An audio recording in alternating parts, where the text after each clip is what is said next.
네, 여러분 안녕하십니까? 디지털로 표현되는 모든 것을 알아보는 인포맥스티, 저는 노진석입니다. 안녕하세요. 박희진입니다. 네, 안녕하십니까? 안녕하세요.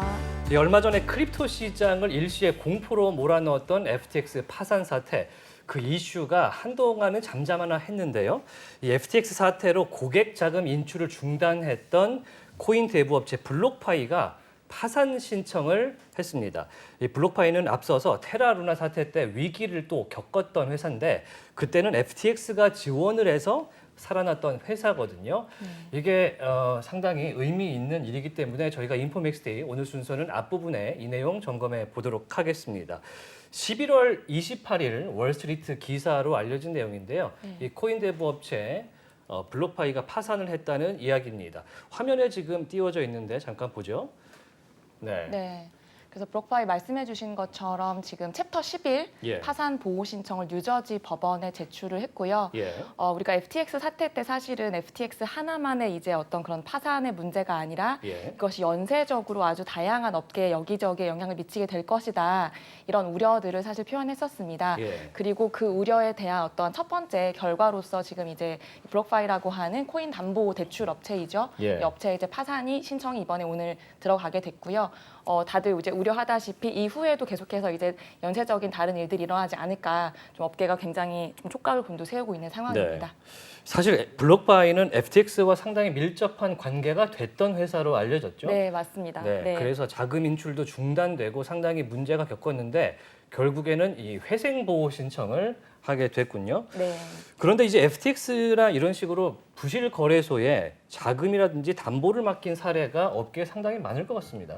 네, 이게 사실 이제 작년까지는 크립토가 굉장히 활황기였기 예. 때문에 아주 다양한 산업들이 특히나 디파이 쪽에서 이제 일어나게 됐었고요. 예. 그러다가 아시다시피 이제 크립토 겨울이 찾아오면서 상당히 많은 업체들이 그리고 디파이 업체들의 대부분들이 좀 어려움을 겪게 됐습니다. 예. 거기에 루나 사태까지 터지면서 루나 익스포저가 컸던 곳들은 더 큰 어려움을 겪게 됐었고요. 예. 블록파이도 이제 그중 하나였습니다. 그래서 지난 6월에 FTX가 이제 구원의 손길을 내밀었던 거죠. 네. 그래서 FTX로부터 상당한 자금을 수여를 받고 또 FTT를 가지고 담보를 통해 대출을 받고 이제 이런 상황으로 FTX와 이제 블록파이의 어떠한 서로 간의 밀접한 관계가 형성이 됐었습니다. FTX는 당시에 이제 블록파이를 내가 인수할 수도 있다라고 하는 인수설들도 제기를 했었었고요.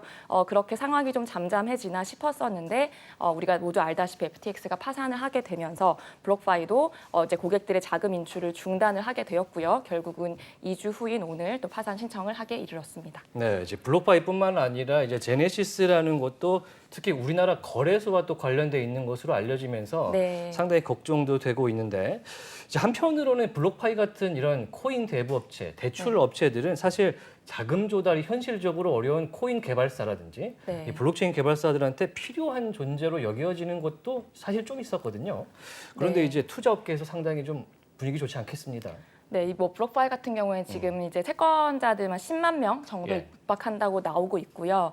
그 중에서 가장 많은 자산을 예치해 놓은 고객 자산의 경우는 350억 정도가 넘는다고 합니다. 단일. 크군요. 네, 예. 이처럼 사람들이 굉장히 활발하게 이 토큰 대출 서비스를 활용을 했었어요. 그런데 이제 이것이 크립토에서만 사실 좀 특수한 상황은 아니고 현실 세상에서도 우리가 담보 대출은 흔히 하는 어떠한 금융의 하나의 형태로 자리를 잡고 있습니다. 예. 그래서 크립토에서도 사실 다양한 이제 디파이가 성장을 하면서 뭐 은행 업무에서부터 이제 대출, 보험에 이르기까지 아주 다양한 금융의 영역으로 크립토들이 이제 진출을 했던 건데요. 예. 아시다시피 우리가 아직 이제 규제라든지 법률, 뭐 세금적인 부분들이 명확히 되지 않은 상황에서 이런 투자자 보호들이 좀 핵심으로 좀 중심으로 지금 떠오르고 있는 상황입니다. 예, 이 코인을 통해서 그러니까 코인을 맡기고 달러를 대출한다든지 네. 이렇게 자금을 조달하는 거에 대한 사회적인 불신도 상당히 지금 생기고 있는데 네. 어떻게 생각하세요? 예, 그렇죠. 사회적 불신이 있을 수밖에 없는 것이 이제 우리가 아직까지는 원화나 US 달러 같은 피앗 커런시를 이 토큰과 교환하는 서비스를 하고 있지는 않습니다. 예. 하지만 아시다시피 스테이블 코인이라는 것이 존재하죠. 그렇기 때문에 미국의 달러와 1대1로 이제 교환이 가능한 스테이블 코인을 활용해서 이러한 담보 대출이 이루어지고 있는 상황이다 보니 사실은 피앗 커런시 우리가 흔히 하는 이제 법정 화폐와 담보 대출이 이루어지는 것과 유사한 형태의 대출들이 이루어지고 있는데요.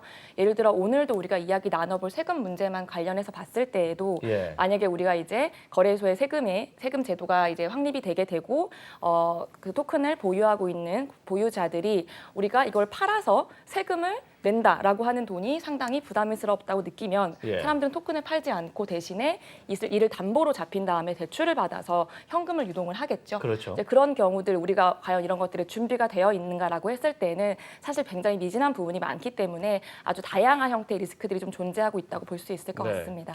지금 자금 인출을 중단한 회사가 상당히 많아지고 있는 것으로 아는데 네. FTX, 제네시스, 블록파이에 이어서 앞으로 더 많은 회사들이 좀 문제가 생기거나 파산할 가능성 어떻게 보세요? 네, 당연히 존재할 수밖에 없고요. 예. 그러다 보니까 선제적으로 지금 대응을 하고 있는 이 유사한 비즈니스를 하는 곳들 중에서 예. 선제적 대응을 하고 있는 곳들도 있습니다. 예를 들어 넥소라고 하는 곳들도 이제 블록파이와 유사한 서비스를 진행을 하고 있는 곳인데 네. 이들이 이제 성명을 통해서 우리는 뭐 FTX나 알라메다 리서치나 제네시스, 셀시우스 혹은 블록파이어 같은 곳에 익스포저가 제로다. 예. 익스포저라고 하는 것이 이제 그들과의 어떤 금전적인 관계성이 제로다라고 이제 선제적으로 대응을 했고요. 예. 2021년까지도 우리는 미국의 회계법원을 통해서 투명하게 공시하고 여러 가지 어떤 준비들을 하고 있다. 준비금에도 차질이 없다. 이런 식으로 선제적 대응을 하고 있습니다. 네, 이 FTX 사태가 계속해서 커지고 있는데 피해자들이 나타나지 않았으면 하는 바람이 있습니다. 계속 이어지는 이슈들은 저 인포맥스 D에서 따라가도록 하겠습니다.